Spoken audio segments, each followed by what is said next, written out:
Bonjour à tous, je suis Virgile et vous êtes sur TV Land dans l'émission Musique et moi. Menu varié aujourd'hui avec deux invités dont la musique rythme la vie au quotidien. Je reçois le directeur du Conservatoire des Landes, Alain Bonte, et l'artiste landais d'adoption, Éranger.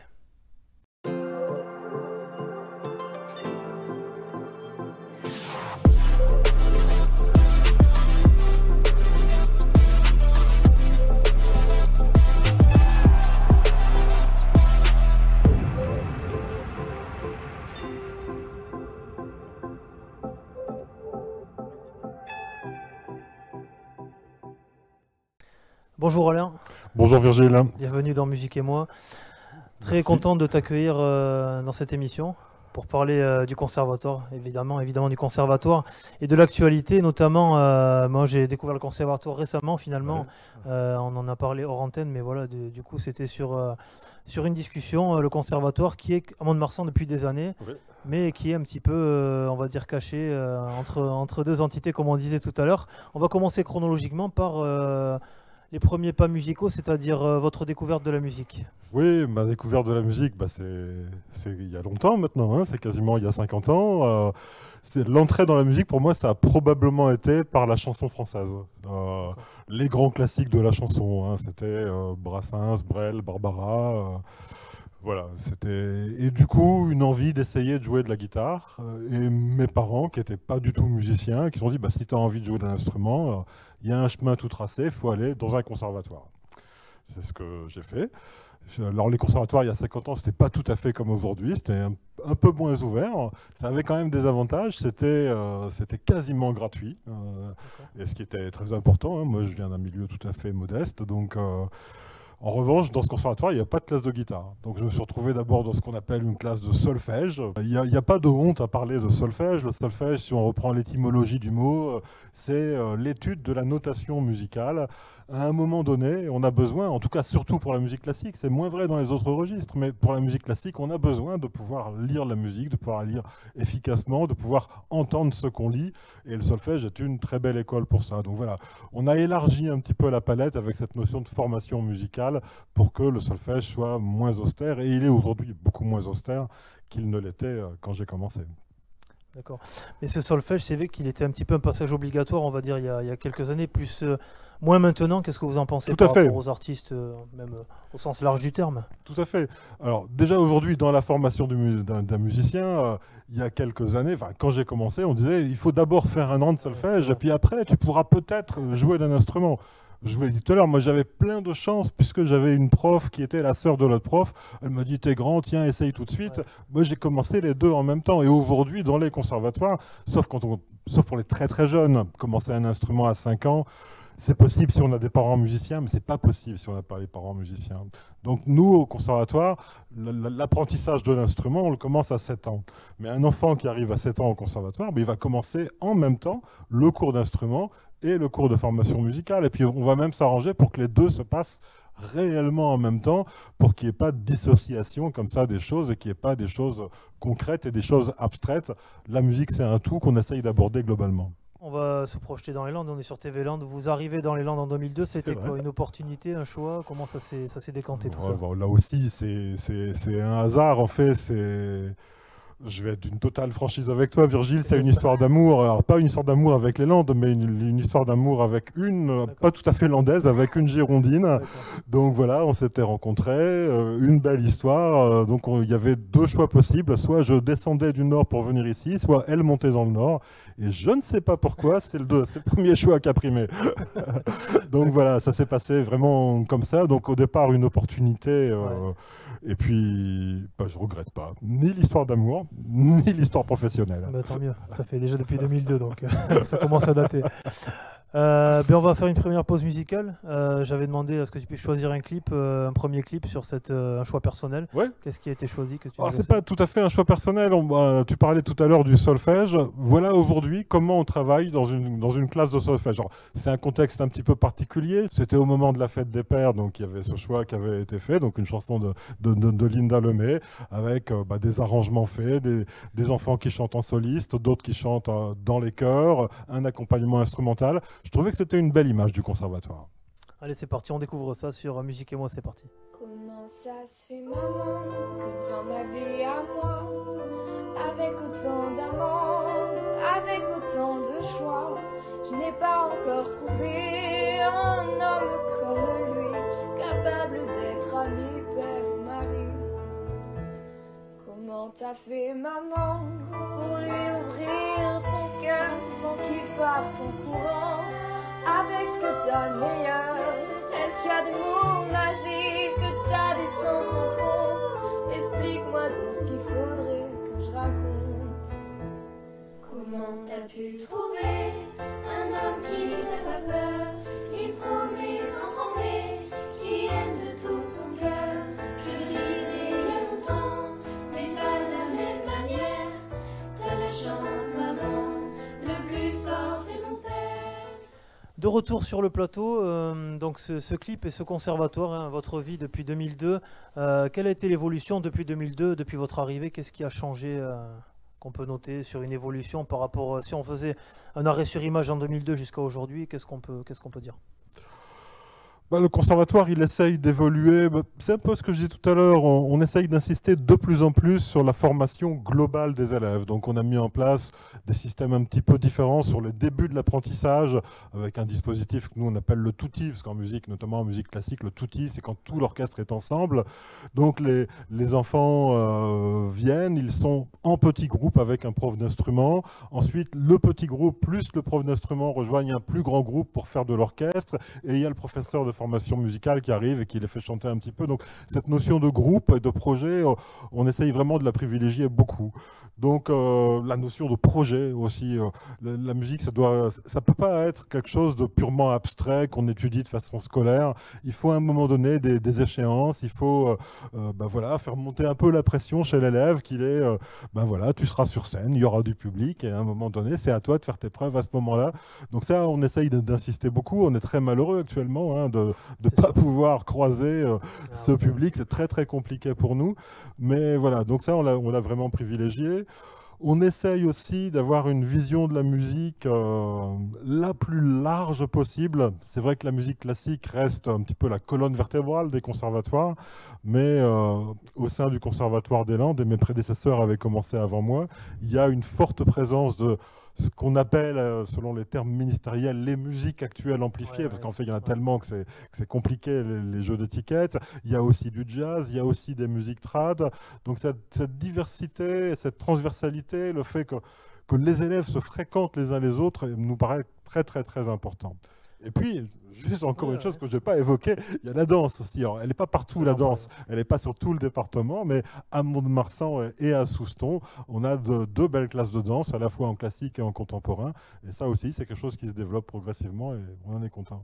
Cet éventail de musique, jazz notamment aussi, musique actuelle, comme vous disiez, pourquoi? C'était pour se différencier des autres conservatoires? C'était pour proposer une offre plus large qui a été demandée par les parents ou les enfants? Oui, c'est parce que je ne crois pas trop aux frontières entre les musiques.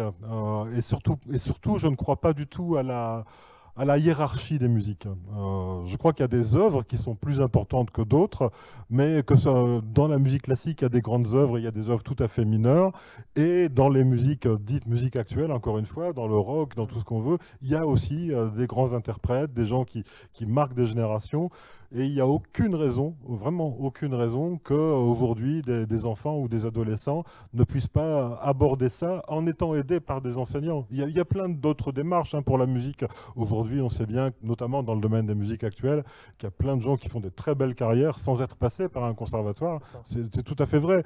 Mais je pense que c'est quand même une chance en plus qu'on peut donner, et notamment cette chance de pouvoir croiser toutes les disciplines. Ça, c'est quelque chose qui est vraiment au cœur de notre projet. Alors ça a des côtés parfois austères. Hein. C'est vrai que par exemple, même un musicien, un guitariste de rock, on va lui demander d'avoir des compétences en lecture, par exemple, alors qu'il y a plein de musiciens qui sont incapables de lire. Il faudra bien qu'ils trouvent un terrain commun et celui-là, ils pratiquent. Oui, effectivement.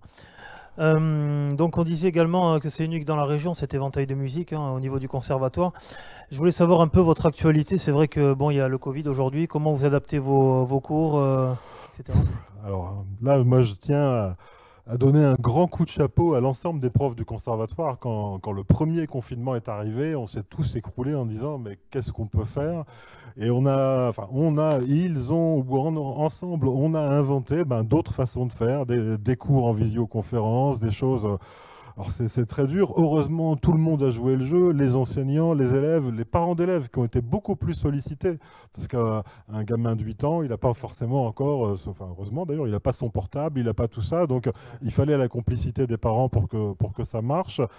Et puis voilà, on trouve un petit peu au jour le jour des solutions, des solutions, elles sont bancales, hein. On sait bien que ça n'a pas l'équivalent de nos cours habituels, mais globalement, si on prend là à la rentrée en septembre, on a retrouvé notre public, les effectifs ont à peine baissé, on a eu 3% de baisse d'effectifs, ce qui est dérisoire.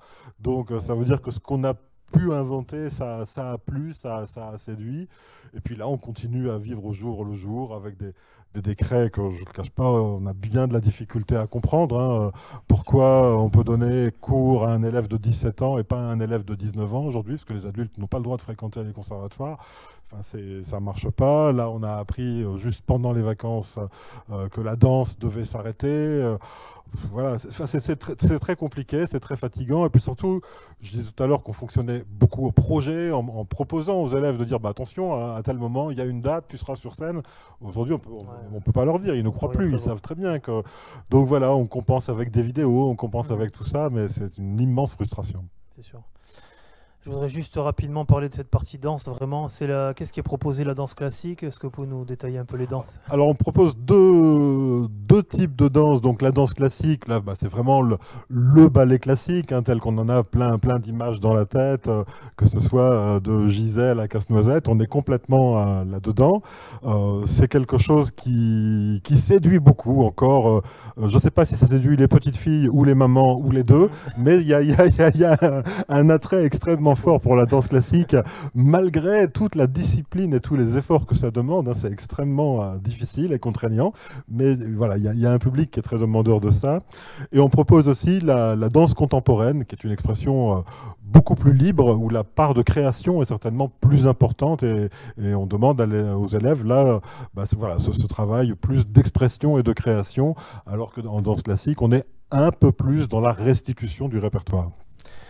D'accord, pour terminer, je voulais parler un petit peu, c'est une petite question qui peut se poser. Quand vous écoutez de la musique classique dans votre vie personnelle, qu'est-ce que vous aimez faire à côté, par exemple? Alors, je me suis rendu compte qu'il y a deux endroits où j'écoute vraiment beaucoup de musique. Le premier, c'est la voiture, ce qui d'ailleurs condamne certaines musiques. Hein, toutes les musiques qui ont des dynamiques un peu trop piano, où il n'y a pas trop de son, on n'entend pas, donc c'est compliqué. Et il y a un deuxième endroit où j'écoute beaucoup de musique, c'est dans ma cuisine. J'adore faire la cuisine, et quand j'épluche mes carottes, voilà, ça demande un petit peu d'attention, mais pas trop. On peut quand même écouter raisonnablement, et c'est sans doute là où j'écoute le plus de musique aujourd'hui. Très bien, merci beaucoup. Merci Virgile. On retrouve l'actualité du conservatoire sur les réseaux sociaux. Hein. Les réseaux sociaux, donc on a une page Facebook, il y a une page Instagram, parce qu'on essaye quand même de séduire aussi les jeunes qui sont en train de se mettre en place. Et puis il y a un site internet aussi, Conservatoire des Landes. C'est parfait. Merci à vous. Merci Virgile. On va maintenant découvrir le clip de notre deuxième invité du jour, Pierre Arranger, avec son dernier single en clip. Et on le retrouve juste après dans Musique et moi.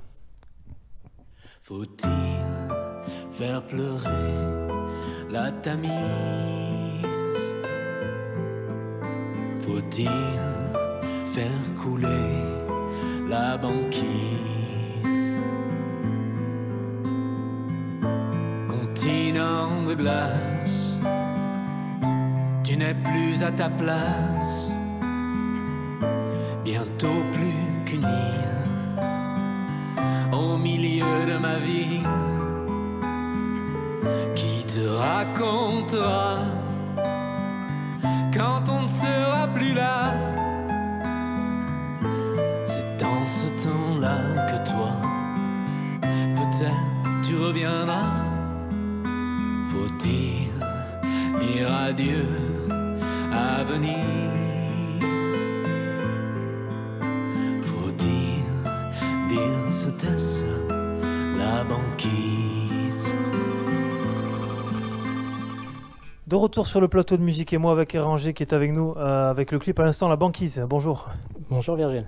Extrait de cet album qui est sorti Dreamer Forever. Ce clip, tu peux nous parler rapidement de ce tournage de clip déjà pour se mettre en... Oui, alors le tournage En de clip a température. été fait dans les Landes et dans une boîte de nuit chez un particulier, dans les Landes aussi. Et c'était pour évoquer un petit peu ce qui m'avait inspiré à écrire cette chanson. C'est-à-dire, j'étais dans un bar un soir et il y avait sur un écran une émission un peu catastrophe, tu sais, avec la banquise qui fond, les ours qui savent pas où aller. Et autour de moi, partout, ça bougeait, ça dansait. Et j'étais là avec mon verre, avec des glaçons dedans. Et là, cette espèce de réciprocité un petit peu du cousin que j'avais là dans le verre en train de tournoyer. Là. Ah ouais. Et puis cette banquise, voilà, ça m'a inspiré ça. Du coup, le cinéaste a capté tu vois, ce feeling que je voulais faire passer. Et je trouve qu'il a pas mal retranscrit, quoi. Yes. Donc je disais, l'album c'est Dreamer Forever. Et Dreamer, justement, tes rêves de musique enfant, c'était lesquels à ton plus jeune âge? Eh oui. Alors moi, j'ai commencé la musique, j'avais 10 ans. J'ai commencé à la guitare. Et c'est vrai qu'à cette époque-là, les rêves, pour moi, c'était Pink Floyd, Led Zepp, voilà, Dire Straits, tous ces gens-là qui sortaient à cette époque-là. Et je voyais ça, voilà, mais tout en jamais me projetant. Hein, je me disais, voilà, c'est un rêve. Et il est donc devenu réalité quelques années après. C'est peut-être à ton adolescence que tu t'es structuré musicalement ou Ouais, complètement. Je pense que, enfin, moi j'ai été repéré à un moment où j'avais 18 ans et ça a fait que j'ai dû partir aux États-Unis pour une audition. Ouais. Et pour un compositeur assez connu qui s'appelait Maurice Jarre, qui est décédé depuis. Et c'est là-bas que vraiment j'ai tout appris et que quelque part je me suis construit et je me suis nourri de ces rencontres et de ces expériences et ce qui a fait qui je suis artistiquement aujourd'hui. Et aujourd'hui, tu es quand même un auteur, compositeur, interprète. C'est vrai que c'est quand même complet. Et est-ce que c'est difficile à obtenir ce grade, entre guillemets, ces trois fonctions en même temps? Combien de temps il t'a fallu pour vraiment maîtriser les trois sujets?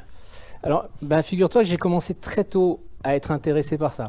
Ouais. Pour moi, la Ça aide. guitare, dès que j'ai commencé, effectivement, j'avais ces rêves de toutes ces idoles, hein, ces guitares héros, entre guillemets, que j'admirais. Ouais. Mais j'étais tout de suite attiré par écrire mes propres chansons. Et j'adorais la poésie. Donc, l'un et l'autre faisant, voilà, ça s'est bien goupillé pour moi à ce niveau-là. D'accord, toi tu es moins sur les covers. Est-ce que ça t'arrive de faire des covers Alors, ça Comme la m'arrive génération d'aujourd'hui. très rarement, mais quand ça m'arrive, c'est vraiment l'idée, c'est de faire une cover qui ne ressemble plus du tout à la cover et de Ah ouais, complètement d'accord, de l'approprier. Voilà, complètement. Les covers sont des reprises hein, pour les débutants, en tout cas voilà, vous le savez. Aujourd'hui structuré, bon aujourd'hui à cet album, on va en parler tout à l'heure après le premier live que tu vas nous faire dans quelques minutes. Le bureau de Lily, c'est ton partenaire qui m'a aussi contacté pour cette interview. Est-ce que tu peux nous parler de la rencontre avec cet attaché de presse? Alors le bureau de Lilith, Géraldine, si tu nous regardes, coucou, c'est mon attaché de presse et comme tu le disais, et la rencontre a été faite à travers Baco. Je ne sais pas si vous connaissez Baco, qui est un label, qui est aussi une maison de disques, et avec qui je devais travailler, et qui m'a recommandé de prendre un attaché de presse avant de signer mes premiers contrats. Et du coup, voilà, il m'avait recommandé à Géraldine de chez Lilith, et j'en suis très reconnaissant. D'accord. Tu nous as évoqué il y a quelques secondes un petit peu tes voyages, notamment à la Californie. Qu'est-ce que tout ça t'a apporté au niveau musical? C'est vrai que tu as quand même pas mal voyagé, de par la musique notamment. Ouais. Ça te donne des influences. Ouais, complètement. Alors, je pense vraiment que mon expérience américaine m'a, comme je disais tout à l'heure, m'a construite et m'a nourrie, mais vraiment par les rencontres et le fait de travailler, de côtoyer des artistes et des musiciens assez exceptionnels et d'avoir l'opportunité de travailler avec eux comme ça m'a influencé à beaucoup de niveaux. D'accord, parce que on va découvrir ça dans quelques secondes, mais ton influence c'est rock, live, pop, blues, il y a un peu de tout. Voilà, j'essaye Ouais. de pas trop me mettre, enfin surtout sur cet album en fait, j'ai vraiment essayé d'éviter de me caser, comme on essaye de Bien te le sûr. faire souvent. Ouais, c'est vrai. Et en du France. coup, je pense qu'il y a des influences un peu tirées de beaucoup de milieux, mais voilà, j'ai vraiment essayé de pas y penser, de faire des chansons qui me ressemblaient, quoi. On va en parler davantage sur la suite de l'interview. En tout cas, on va t'écouter une première fois avec un premier live sur le plateau. Avec plaisir. Qu'est-ce que tu vas nous interpréter sur ce premier live? Alors, je vais vous jouer Le Gardien de phare. D'accord, extrait de l'album. Extrait de l'album. Tu peux nous parler du texte? Oui, alors Le Gardien de phare, c'est une histoire d'amour qui se termine. Et il n'y a pas trop de chansons d'amour sur cet album-là. Mais celle-là en fait partie. Et puis, c'est un peu comme un gardien de phare qui devient du jour au lendemain obsolète, qui se rend compte que voilà, on n'a plus besoin de lui, on a trouvé mieux, on a tout automatisé, et il se demande ce qu'il va pouvoir bien devenir, quoi. Et puis la symbolique du phare, cette enclave super robuste qui part à toutes les tempêtes, qui est un peu la métaphore de ce qu'il imaginait être son couple. Allez, c'est parti, on t'écoute sur Musique et moi.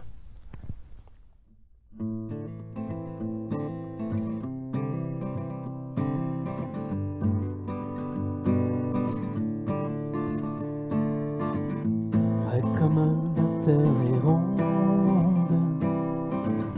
vrai comme il n'y a plus d'espoir, je regarde passer les ondes, je suis le gardien de phare. Danse, vas-y danse,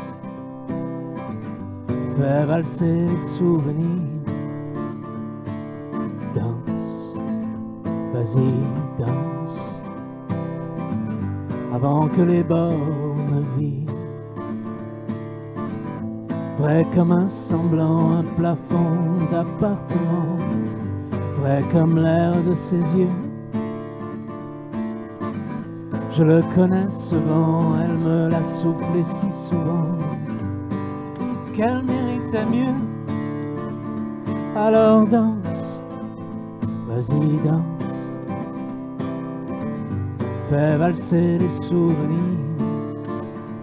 Allez danse, vas-y danse, avant que les bornes virent. Cette tour d'ivoire au pied de laquelle le monde se brise, je l'ai défendue de mon mieux. Comment partir, le reflet des miroirs, les serments sacrés, les valises et surtout l'état des lieux. Allez danse, vas-y danse, fais valser les souvenirs. Allez danse, vas-y danse, avant que les bornes virent.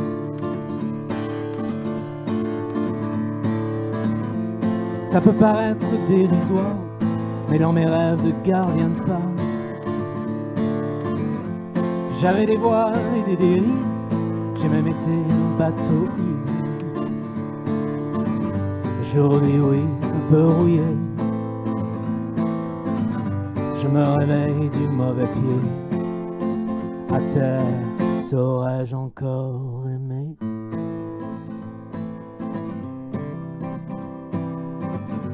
Fais valser les souvenirs. Allez danse, vas-y danse, avant que les bornes virent. Allez danse, vas-y danse, comme la mer se retire. Vrai comme la terre est ronde, je ne suis pas gardien d'espoir. Je fais ma dernière ronde, je suis le gardien de phare.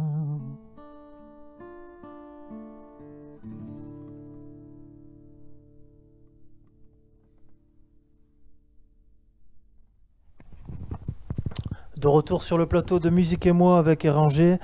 On parle un petit peu de cet album, donc Dreamer Forever, après ce live. Il y a une trilogie, c'est un peu particulier. Tu as fait une sortie simultanée, on va dire. Tu peux nous en parler? Oui, bien sûr. Alors Dreamer Forever, d'abord, c'est un album de 11 titres qui a été enregistré à Muguer, à Turi Studio, et co-réalisé avec mon complice de toujours, Joël Bell, à Seattle.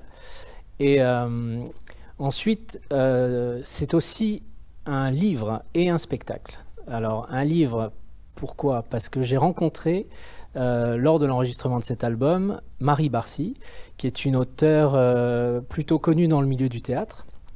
Et elle a été inspirée par mes textes et elle a décidé d'écrire une histoire autour.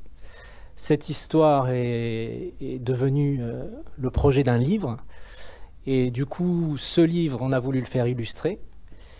On a fait appel à quelqu'un dont on était fan et qui s'appelle Ludovic Bouillet, qui travaillait à l'époque sur les Hurlements de Léo, Mondial Stéréo. Et j'ai tellement aimé l'histoire et ces illustrations que je me suis dit ce serait assez cool si on pouvait avoir un peu de ça sur scène pour le live. Et donc, grâce à la magie du mapping, alors le mapping, pour ceux qui ne connaissent pas, c'est de l'animation projetée sur des écrans. On a réussi à concevoir un concert illustré. Alors c'est une œuvre transversale qui allie la musique, le théâtre et les arts graphiques. Ça reste un concert. C'est un concert, mais dans lequel on met tout de suite le spectateur dans l'idée qu'il va y avoir une histoire. En l'occurrence, là, c'est l'histoire d'un musicien, moi, sur scène, qui convoque en son nombre un double assez déroutant. Et ça, la diffusion, elle est sur quoi en fait? Vous avez fait un live sur un réseau social? Comment ça se fait? Non. Alors, on a fait une première. Vous avez pu la faire du coup avant la crise, parce que en fait, cet album était supposé sortir il y a un an. D'accord. En février 2020. Ouais. Et donc, on a fait une première en janvier 2020. Le Covid est arrivé. Du coup, on a reporté la sortie d'album à 2021. Ouais. Et du coup, depuis, on a fait un autre live, mais c'était devant des professionnels à Angoulême il y a un mois de ça. On a eu la chance de pouvoir faire ça. Mais sinon, voilà, toutes les salles étant fermées, toutes les dates annulées, et on attend avec impatience. Ouais, c'est sûr. Ça, c'est un discours unanime, c'est vrai. On espère vraiment également. Je voulais aussi parler, tu sais, de ce travail, de cette trilogie. Comment tu l'as travaillé? En combien de temps tu as pu imaginer ça? Et clairement... À l'origine, c'était un album qui devait sortir, un album tout simple, entre guillemets.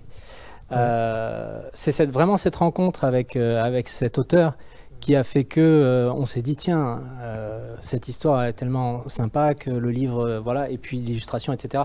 Mais à l'origine, ça devait être une sortie d'album. Donc tout s'est fait vraiment progressivement, et ça a dû, voilà, ça a duré à peu près 2 ans entre l'idée et la concrétisation.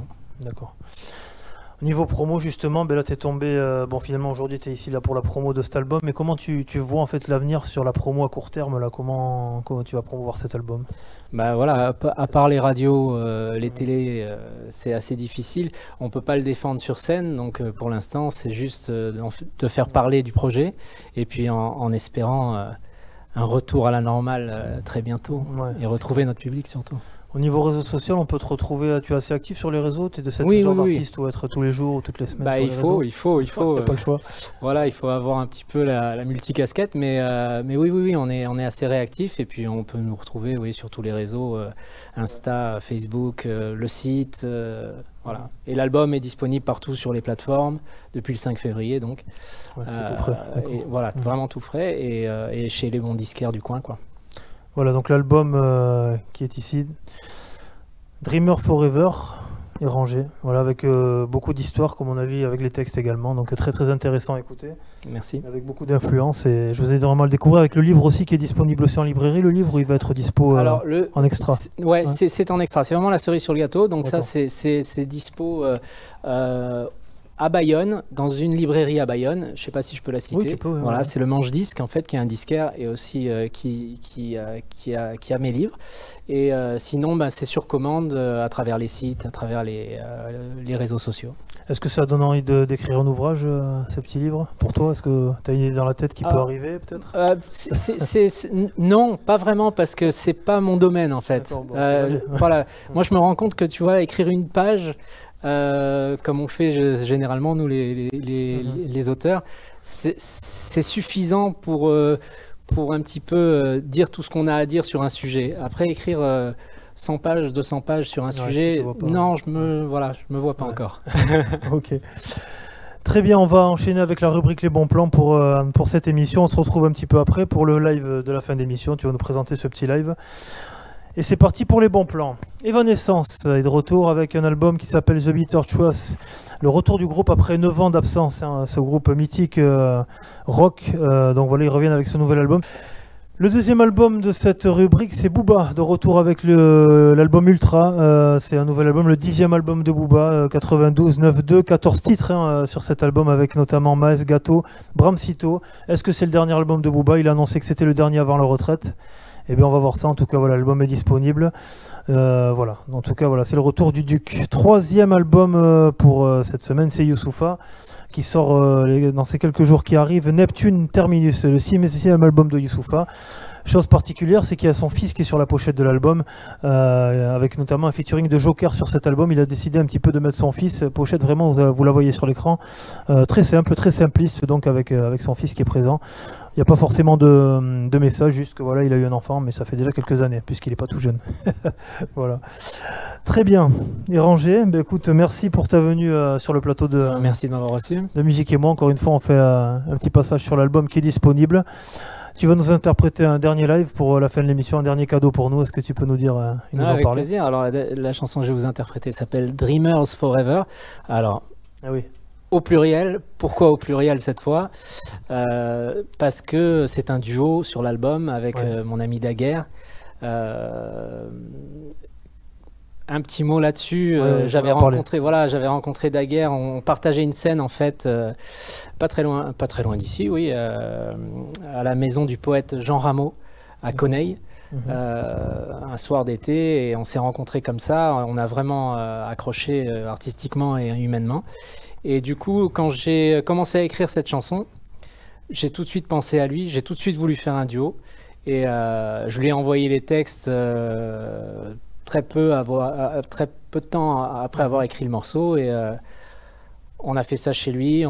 C'était très cool, et vraiment c'est une histoire un petit peu d'amitié, c'est une histoire de fraternité, et c'est un petit peu les carnets de voyage de deux bourlingueurs, et je trouvais que ça nous caractérisait assez bien, et on a pris beaucoup de plaisir à le faire en tout cas. Très bien. Bah, écoute, on va se faire un plaisir de l'écouter sur le plateau. C'est parti, c'est Dreamer Forever et Rangé.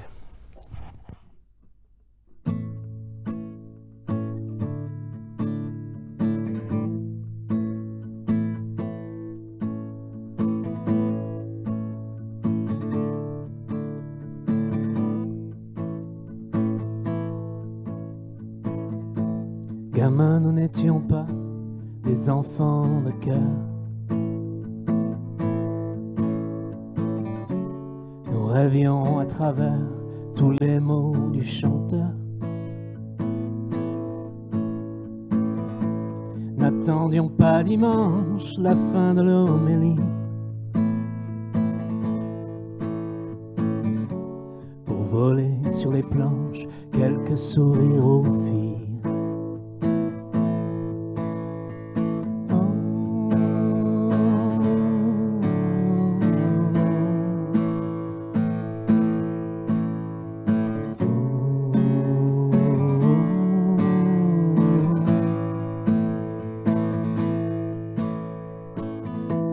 Johnny Cash et Dylan penchés sur leur guitare.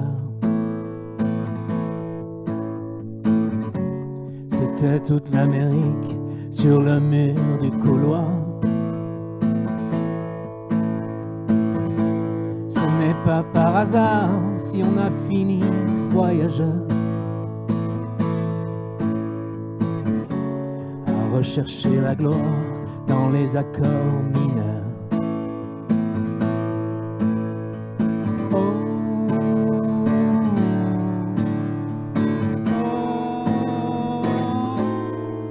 A-t-on joué les plumes en air, on s'est envolé.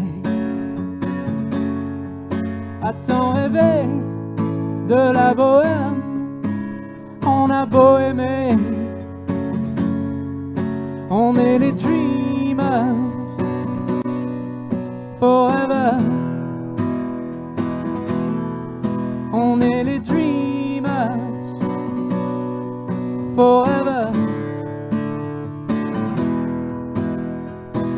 Sous des lunes qui dansent, nous nous sommes mis à nu. À leur ligne de chance, nous nous sommes suspendus. Pour un temps suspendus. À mélanger nos veines, à mélanger nos mains, à la vie, à la scène, à les s'aimer sans fin, à les s'aimer sans fin. Oh, oh, à tant jouer, les plumes en air, on s'est envolé. À tant rêver de la bohème, on a beau aimer, on est les dreamers forever. On est des dreamers forever.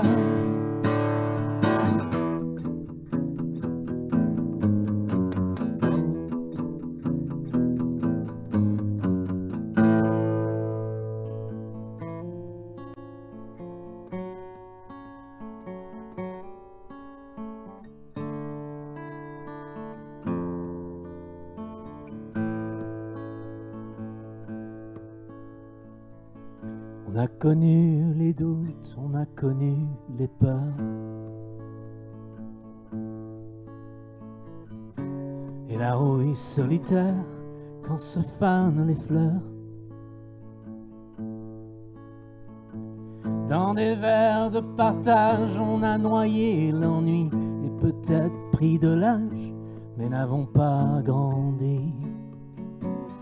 N'avons jamais grandi. Oh, oh, oh, à tant jouer, les plumes en herbe, on s'est envolé. À tant rêver de la bohème, on a beau aimer, on est les dreamers forever. À jamais dreamers forever.